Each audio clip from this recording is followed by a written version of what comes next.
வணக்கம் தோழிகளே. உங்க வீட்ல நீங்க எப்பவும் ஒரு முள் மேல நடக்கிற மாதிரி உணர்றீங்களா? நீங்க என்ன பேசினாலும் அது தப்பாவே முடியுதா?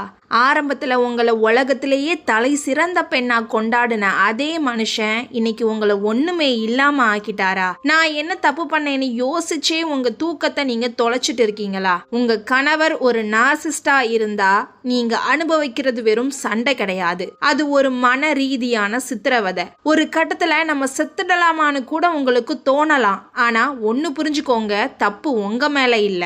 இந்த வீடியோல ஒரு நார்சிஸ்ட் கணவர்கிட்ட இருந்து உங்களை நீங்களே எப்படி காப்பாத்திக்கிறது, அந்த நரகத்துல இருந்து எப்படி வெளியே வர்றதுன்னு 10 ரகசிய வழிகளை சொல்ல போறேன். இது வெறும் டிப்ஸ் கிடையாது, உங்க வாழ்க்கைக்கான ஒரு புது வழி. குறிப்பா 10வது வழிதான் உங்க வாழ்க்கையை மொத்தமா மாத்த போகுது.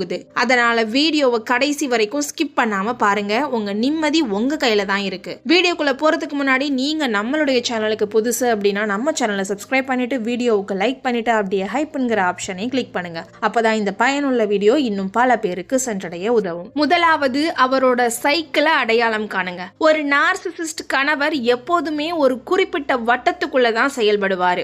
ஆரம்பத்துல உங்களை உலகத்திலேயே சிறந்த பெண்ணா கொண்டாடுவாரு, அத லவ் பாம்பிங்னு சொல்லுவோம். ஆனா கொஞ்ச நாள்லயே உங்களை மட்டம் தட்ட ஆரம்பிப்பாரு, கடைசியா உங்களை ஒண்ணுமே இல்லாம ஆக்கி தூக்கி எறியுவாரு. இந்த சுழற்சி திரும்ப திரும்ப நடக்கும். இதை நீங்க புரிஞ்சுக்கிட்டா மட்டும்தான் அவர் ஏன் இப்படி நடந்துக்கிறாருங்கிற குழப்பத்துல இருந்து நீங்க வெளியே வர முடியும். அவர் ஏன் இப்படி பண்றாருன்னா அவருக்கு உங்களோட ரியாக்ஷன் தேவை. நீங்க சந்தோஷப்பட்டா அவருக்கு அது பெருமை, நீங்க அழுதா அவருக்கு அது அதிகாரம். அவர் செய்யற தப்புக்கு உங்களை குறை சொல்றது அவரோட முக்கியமான ஆயுதம். அவர் உங்களை காயப்படுத்துறது அவரோட சுபாவமே தவிர உங்ககிட்ட எந்த குறையும் இல்லைங்கிற உண்மையை நீங்க முதல்ல ஆழமா நம்பணும். இவங்க ஒருபோதும் தானாவே மாற மாட்டாங்க. இன்னைக்கு அடிச்சவரு நாளைக்கு அன்பா இருக்காரே, அவர் மாறிடுவாருன்னு நீங்க நினைக்கிற அந்த ஒரு சின்ன நம்பிக்கை தான் உங்களை அந்த நரகத்துல வச்சிருக்கு. அந்த போலி நம்பிக்கைய உடைக்கணும். அவர் ஒரு முகமூடி போட்டுட்டு இருக்கிறாருங்கிறத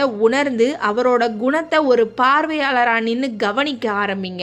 அப்போதான் உங்க மனசு காயப்படாம இருக்கும். 2வது, கிரே ராக் முறையை கையாளுங்க. ஒரு நார்சிசிஸ்ட்க்கு நீங்க கொடுக்கக்கூடிய மிகப்பெரிய தண்டனை உங்களோட அமைதிதான். ஒரு சாதாரண சாம்பல் நிற கல்லை பார்த்தா நமக்கு எந்த உணர்ச்சியும் வராது இல்லையா? அதுபோல நீங்க அவரோட முன்னாடி ஒரு போர் அடிக்கிற மனுஷியா மாறிடணும். அவர் உங்களை சீண்டினாலும் வம்புக்கு இழுத்தாலும் நீங்க எந்த உணர்ச்சியையும் காட்டக்கூடாது. நீங்க எவ்வளவுக்கு எவ்வளவு அமைதியா இருக்கீங்களோ அவ்வளவு சீக்கிரம் அவர் உங்க மேல இருக்கிற ஆர்வத்தை இழந்துடுவாரு. உதாரணத்துக்கு, அவர் உங்களை மட்டம் தட்டி பேசும்போது கத்தாம அழாம "ஓ அப்படியா, சரி உன் இஷ்டம்" அப்படின்னு ஒற்றை வார்த்தையில பதில் சொல்லுங்க. நீங்க கோபப்பட்டா அவருக்கு அது ஒரு எனர்ஜி ட்ரிங்க் குடிச்ச மாதிரி. ஆனா நீங்க ரியாக்ட் பண்ணலனா அவருக்கு அங்க வேலை இல்லாம போயிடும். உங்க முகத்துல எந்த ஒரு எக்ஸ்பிரஷனும் இல்லாம இருக்கிறது தான் இந்த கிரே ராக் மெத்தட். ஆரம்பத்துல நீங்க ரியாக்ட் பண்ணாம இருக்கும்போது அவர் உங்களை இன்னும் அதிகமா கோபப்படுத்த முயற்சி பண்ணுவாரு. இத எக்ஸ்டிங்ஷன் பர்ஸ்ட்னு சொல்லுவோம். அதாவது ஒரு விளக்கு அணையறதுக்கு முன்னாடி பிரகாசமா எரியிற மாதிரி அவர் ரொம்ப கத்துவாரு. ஆனா அந்த நேரத்துல நீங்க பிடிவாதமா அமைதியா இருந்தீங்கன்னா அவருக்கு உங்க மேல இருக்கிற கண்ட்ரோல் போயிருச்சுன்னு அர்த்தம். அவர் வேற ஒரு சப்ளை தேடி போயிடுவாரு. 3வது, விளக்கங்கள் கொடுப்பதை அறவே நிறுத்துங்க. நம்ம மனசுக்கு நெருக்கமானவங்க நம்மளை தப்பா நினைக்கும் போது நம்மளை நியாயப்படுத்த ஜஸ்டிஃபை, ஆர்கியூ, டிஃபெண்ட், எக்ஸ்பிளைன் பண்ணுவோம். அதாவது விளக்கம் சொல்லுவோம், வாதாடுவோம், நம்மளை தற்காத்துப்போம். ஆனா ஒரு நார்சிசிஸ்ட் கிட்ட நீங்க விளக்கம் கொடுத்தா அந்த விளக்கத்தையே ஆயுதமா எடுத்து உங்களை காலி பண்ணுவாரு. அவருக்கு உங்க நியாயம் தேவையில்லை, உங்களை தோற்கடிக்கணும், அவ்வளவுதான் அவரோட நோக்கம். நான் ஏன் அப்படி பண்ணேன்னு தெரியுமா அப்படின்னு நீங்க ஆரம்பிச்சாலே நீங்க அங்க தோத்துட்டீங்க. ஏன்னா நீங்க விளக்கம் கொடுக்க கொடுக்க அவருக்கு உங்களை கேள்வி கேட்கிற அதிகாரத்தை நீங்களே கொடுக்கறீங்க. அவர் உங்களை ஒரு குற்றவாளி கூண்டுல நிறுத்தி வைக்க அனுமதி கொடுக்காதீங்க. நீங்க ஒரு முடிவு எடுத்தா அதுக்கு அவங்களுக்கு விளக்கம் சொல்ல வேண்டிய அவசியம் உங்களுக்கு இல்லைங்கிற தைரியத்தை வளர்த்துக்கோங்க. இனிமே உங்க கணவர் உங்ககிட்ட சண்டைக்கு வரும்போது இதுதான் என் முடிவு, இத பத்தி எனக்கு பேச விருப்பம் இல்லைன்னு சொல்லி அந்த இடத்த விட்டு நகர்ந்துருங்க. அவர் உங்களை பத்தி மத்தவங்க கிட்ட தப்பா சொன்னாலும் பரவாயில்லைன்னு விட்டுடுங்க. உங்களுக்கு உண்மை என்னன்னு தெரியும், கடவுளுக்கு உண்மை என்னன்னு தெரியும். மத்தவங்களுக்கு புரிய வைக்க முயற்சி பண்ணி உங்க நிம்மதியை கெடுத்துக்காதீங்க. 4வது, பொருளாதார ரீதியா உங்களை தயார்படுத்துங்க. நார்சிசிஸ்ட் கணவர்கள் பெரும்பாலும் பயன்படுத்தும் ஒரு தந்திரம் பொருளாதார அடக்குமுறை. உங்களை பணத்துக்காக அவங்க கிட்ட கையேந்த வைக்கிறது மூலமா உங்களை அடிமையா வச்சிருப்பாங்க. நீங்க வேலைக்கு போறவங்களா இருந்தா உங்க சம்பளத்தை பிடுங்கலாம், இல்ல உங்களை வேலைக்கே போக விடாம தடுக்கலாம். இதையெல்லாம் தாண்டி நீங்க உங்களுக்கான ஒரு பொருளாதார பாதுகாப்பை ரகசியமா உருவாக்கணும். நீங்க வேலைக்கு போகாதவரா இருந்தா சின்ன சின்ன கைத்தொழில் கத்துக்கோங்க, இல்ல ஆன்லைன் மூலமா ஏதாச்சும் சம்பாதிக்க வழி தேடுங்க. உங்களுக்கு வர்ற பணத்தை அவருக்கு தெரியாம ஒரு தனி பேங்க் அக்கவுண்ட்ல சேமிங்க. இது ஏமாத்துற வேலை கிடையாது, இது உங்களோட தற்காப்பு. நாளைக்கு ஒரு வேளை நீங்க அந்த வீட்டை விட்டு போகணும்னு முடிவு பண்ணா கையில காசு இல்லாம நீங்க ரோட்ல நிக்க கூடாது. பணம் இருந்தா ஒரு மனுஷனுக்கு தானா தைரியம் வரும். நீங்க அவரோட பணத்துக்காக தான் அங்க இருக்கீங்கன்னு அவர் நினைச்சிட்டு இருந்தா அந்த எண்ணத்தை மாத்துங்க. உங்களால உங்களை பாத்துக்க முடியுங்கிற தன்னம்பிக்கை வரும்போது அவரோட மிரட்டல்களுக்கு நீங்க பயப்பட மாட்டீங்க. உங்க தேவைகளை நீங்களே பூர்த்தி செஞ்சுக்க ஆரம்பிக்கிறது தான் விடுதலையோட முதல் படி. 5வது, ஆதாரங்களை ரகசியமா சேகரிங்க. நார்சிசிஸ்ட்கள் ரொம்ப புத்திசாலித்தனமான கேஸ் லைட்டிங் பண்ணுவாங்க. அதாவது நேத்து சொன்ன விஷயத்த இன்னைக்கு நான் அப்படி சொல்லவே இல்லை, உனக்கு தான் பைத்தியம் பிடிச்சிருக்குன்னு சொல்லுவாங்க. நீங்க உங்க மேலேயே சந்தேகம் வர்ற அளவுக்கு உங்களை குழப்புவாங்க. இத முறியடிக்கணும்னா அவர் பண்ற அத்துமீறல்கள்ல நீங்க ஆவணப்படுத்தணும். அவர் உங்களை திட்டுறது, மிரட்டுறது, இல்ல தப்பான மெசேஜ்கள் அனுப்புறது, இது எல்லாத்தையும் ஸ்கிரீன்ஷாட் எடுங்க, இல்ல ரெக்கார்ட் பண்ணி வைங்க. ஒரு டைரியில அன்னைக்கு என்ன நடந்துச்சுன்னு தேதியோட எழுதி வைங்க. இத அவர்கிட்ட காட்டவே கூடாது. ஆனா ஒரு கட்டத்துல சட்ட ரீதியாவோ இல்ல ஊர் பஞ்சாயத்துலயோ நீங்க பேச வேண்டியது வந்தா இந்த ஆதாரங்கள் தான் உங்களை காப்பாத்தும். முக்கியமா உங்க சர்டிபிகேட்ஸ், ஆதார் கார்டு, பாஸ்போர்ட், நகை, இதையெல்லாம் ஒரு பாதுகாப்பான இடத்துல வைங்க. உங்களுக்கே தெரியாம உங்களை பைத்தியம்னு முத்திரை குத்த அவர் முயற்சி பண்ணலாம். அதுக்கு நீங்க இடம் கொடுக்க கூடாது. நீங்க சேகரிக்கிற ஒவ்வொரு ஆதாரமும் உங்க மனசுக்குள்ள ஒரு தெளிவை கொடுக்கணும். நான் தப்பு பண்ணல, தப்பு அவர் மேலதான் அப்படின்னு. 6வது, உறுதியான எல்லைகளை வகுத்து கொள்ளுங்க. ஒரு நார்சிசிஸ்ட்க்கு எல்லைகள்னா என்னன்னே தெரியாது. உங்களை அவரோட ஒரு உடமையா தான் நினைப்பாங்க. ஆனா நீங்க ஒரு தனி மனுஷி. உங்ககிட்ட அவர் எப்படி பேசணும், எப்படி நடந்துக்கணும்னு நீங்க சில ரூல்ஸ் போடணும். அந்த ரூல்ஸை மீறும் போது நீங்க என்ன செய்வீங்கிறதையும் அவருக்கு தெளிவா சொல்லிடணும். உதாரணத்துக்கு, நீ என்னை கெட்ட வார்த்தையில திட்டுனா நான் இந்த உரையாடலை இதோட முடிச்சுப்பேன் அப்படின்னு சொல்லுங்க. அவர் திட்டும் போது உடனே அந்த இடத்த விட்டு எழுந்து போயிடுங்க. அவர் பின்னாடியே வந்து கத்துனாலும் நீங்க ரூமை பூட்டிட்டு அமைதியா இருங்க. நீங்க சொன்னதை நீங்க செஞ்சு காட்டும் போதுதான் உங்ககிட்ட அவரோட ஆட்டம் நடக்காதுன்னு அவருக்கு புரியும். எல்லைகள் வகுக்கிறது ஆரம்பத்துல கஷ்டமா இருக்கும். அவர் உங்களை ரொம்ப திமிர் பிடிச்சவன்னு சொல்லலாம். அதையெல்லாம் காதுல வாங்காதீங்க. ஒரு மனுஷனா உங்களை மதிக்காத ஒருத்தருக்கு நீங்க எவ்வளவு தூரம் உங்க வாழ்க்கையில இடம் கொடுக்கணும்னு நீங்க தான் முடிவு பண்ணணும். உங்களை நீங்களே பாதுகாத்துக்க போடுற ஒரு வேலிதான் இந்த எல்லைகள். 7வது, ஒரு ரகசிய ஆதரவு வட்டத்தை உருவாக்குங்க. நார்சிசிஸ்ட்கள் உங்களை உங்க சொந்தக்காரங்க மற்றும் நண்பர்கள் கிட்ட இருந்து பிரிச்சு தனிமைப்படுத்துவாங்க. ஏன்னா நீங்க தனியா இருக்கும் போதுதான் அவங்க சொல்றதுதான் உலகம்னு நீங்க நம்புவீங்க.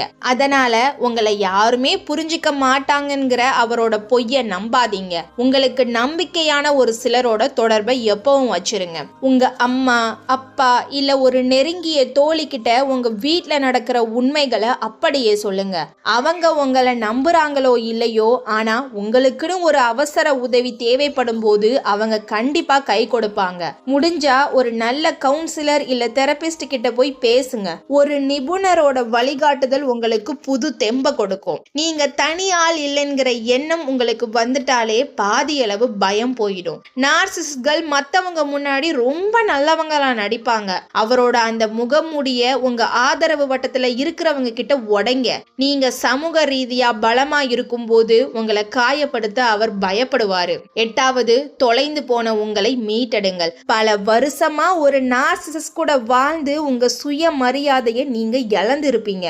உனக்கு ஒன்னும் தெரியாது, நீ ஒரு உருப்படாதவன இருப்பேன்னு அவர் சொன்ன வார்த்தைகள் உங்க மனசுல ஆழமா பதிஞ்சிருக்கும். முதல்ல அந்த நச்சு வார்த்தைகளை உங்க மனசுல இருந்து துடைச்சி எடுங்க. நீங்க யாரு, உங்களோட திறமைகள் என்னன்னு யோசிச்சு பாருங்க. உங்களுக்கு பிடிச்ச பழைய ஹாபிஸ திரும்ப ஆரம்பிங்க. பாட்டு கேட்கறது, சமைக்கிறது, வரைகிறது, எது உங்களுக்கு சந்தோஷத்தை கொடுக்குமோ அதை பண்ணுங்க. உங்க உடலையும் மனசையும் கவனிச்சுக்கோங்க. நல்லா ட்ரெஸ் பண்ணுங்க.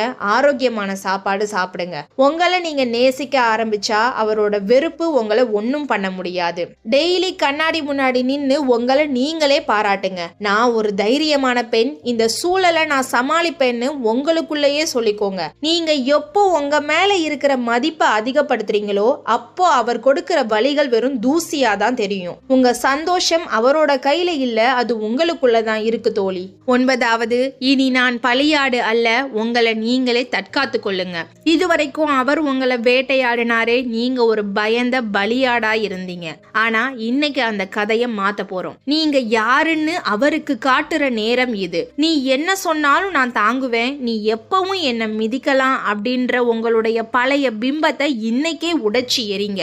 உங்களை ஒரு பலியாடா அவர் பார்க்கிற வரைக்கும் தான் அவரோட ஆட்டம் நடக்கும். நீங்க ஒரு சிங்கமா நிமிர்ந்து நிற்கும் போது அவர் வெறும் எலியா மாறிடுவாரு. அவர் உங்களை உணர்ச்சி ரீதியா மிரட்டும் போது, எமோஷனல் பிளாக்மெயில் பண்ணும் போது பயப்படாம நேருக்கு நேர் கண்ணை பார்த்து பேசுங்க. உன்னுடைய இந்த நாடகம் என்கிட்ட செல்லாது அப்படிங்கிற விஷயத்த உங்க கண்ணுலையும் பாடி லாங்குவேஜ்லயும் காட்டுங்க. நீங்க பயப்படுறத நிறுத்திட்டீங்கன்னா அவருக்கு உங்க மேல இருக்கிற ஒரே ஆயுதம் மழுங்கி போயிடும். உங்களை அடிமைப்படுத்த அவருக்கு எந்த தகுதியும் இல்லைங்கிறத கராரா புரிய வைங்க. ஒரு முக்கியமான விஷயம், உங்க பலவீனங்களை வீக்னஸ் அவங்க கிட்ட காட்டவே காட்டாதீங்க. நீங்க எதுக்கு பயப்படுவீங்க, எதை சொன்னா நீங்க நல்லா அழுவீங்கன்னு அவருக்கு நல்லா தெரியும். இனிமே அந்த விஷயங்களை அவர்கிட்ட இருந்து மறைச்சுக்கோங்க. உங்களை நீங்க ஒரு இரும்பு கோட்டையா மாத்திக்கோங்க. நீங்க பலமானவளா மாறும் போது அந்த நச்சு சூழல்ல இருந்து வெளியே வர்றதுக்கான கதவு தானா திறக்கும். உங்களுடைய சுதந்திரம் உங்களுடைய துணிச்சல்ல தான் இருக்கு. 10வது, உணர்ச்சி ரீதியாக விடுபடுங்கள். இதுதான் மிக முக்கியமான ரகசியம். நீங்க அதே வீட்டுல அவர் கூடவே வாழ்ந்தாலும் மனசால அவரை விட்டு பிரிஞ்சிடுங்க. ஒரு அந்நியன் கூட ஒரு வீட்டை பகிர்ந்துக்கிற மாதிரி நினைச்சுக்கோங்க. அவர் திட்டுனா அது ஒரு வானொலியில வர்ற சத்தம்னு நினைச்சு கடந்து போங்க. அவர் மேல எந்த எதிர்பார்ப்பும் வைக்காதீங்க. அவர் உங்களை பாராட்டுவார்னு ஆசைப்படாதீங்க. உங்க மனசுக்குள்ள ஒரு தனி உலகத்தை உருவாக்குங்க. அங்க அவருக்கு அனுமதி இல்லைன்னு முடிவு பண்ணுங்க. அவர் என்ன சொன்னாலும் அது உங்களை பாதிக்காதுங்கிற நிலைக்கு நீங்க வந்துட்டீங்கன்னா அங்க அவரோட அதிகாரம் செல்லுபடியாகாது. ஒரு நார்சிசிஸ்ட்க்கு நீங்க அடிமையா இருக்கிற வரைக்கும் தான் அவர் ராஜா. நீங்க மனசால விடுதலை ஆயிட்டீங்கன்னா அவர் வெறும் காகித புலிதான். உங்க வாழ்க்கையில நீங்க எடுக்க வேண்டிய மிகப்பெரிய பழிவாங்கல் எது தெரியுமா? அவர் உங்களை சிதைக்கணும்னு நினைச்ச அதே இடத்துல நீங்க ரொம்ப சந்தோஷமாவும் நிம்மதியாவும் வாழ்ந்து காட்டுறதுதான். எப்போ உங்களோட சிரிப்பு அவரோட கோபத்தை விட சத்தமா இருக்கோ அன்னைக்கு நீங்க ஜெயிச்சிட்டீங்க. நீங்க ஒரு வெற்றியாளர். அந்த நம்பிக்கையோட உங்க வாழ்க்கைய வாழுங்க தோழி. சரி தோழிகளே, இப்போ நான் சொன்ன இந்த 10 விஷயங்களும் வெறும் வார்த்தைகள் கிடையாது. இது உங்களை நீங்களே செதுக்கிக்க போற ஒரு ஆயுதம். இத்தனை காலமா உங்க கணவர் உங்களை ஒரு காகிதம் போல கசக்கி எரிஞ்சு இருக்கலாம். ஆனா இனிமே நீங்க காகிதம் இல்ல, நீங்க ஒரு நெருப்பு. உங்களை எரிக்க நினைச்சவங்களுக்கு முன்னாடி நீங்க ஒரு ஃபீனிக்ஸ் பறவை மாதிரி மீண்டு வர்றதுதான் அவங்களுக்கு நீங்க கொடுக்க போற மிகப்பெரிய தண்டனை. நார்சிஸ்ட்கள் உங்களை ஒண்ணுமே இல்லாதவளா காட்ட முயற்சி பண்ணுவாங்க. ஆனா இந்த வீடியோவை நீங்க கடைசி வரைக்கும் பார்த்திருக்கீங்கனாலே உங்களுக்குள்ள அந்த மாற்றத்துக்கான தேடல் இருக்குன்னு அர்த்தம். இனி யாரையும் உங்க நிம்மதியை திருட அனுமதிக்காதீங்க. ஏன்னா உங்க வாழ்க்கை உங்களோடது.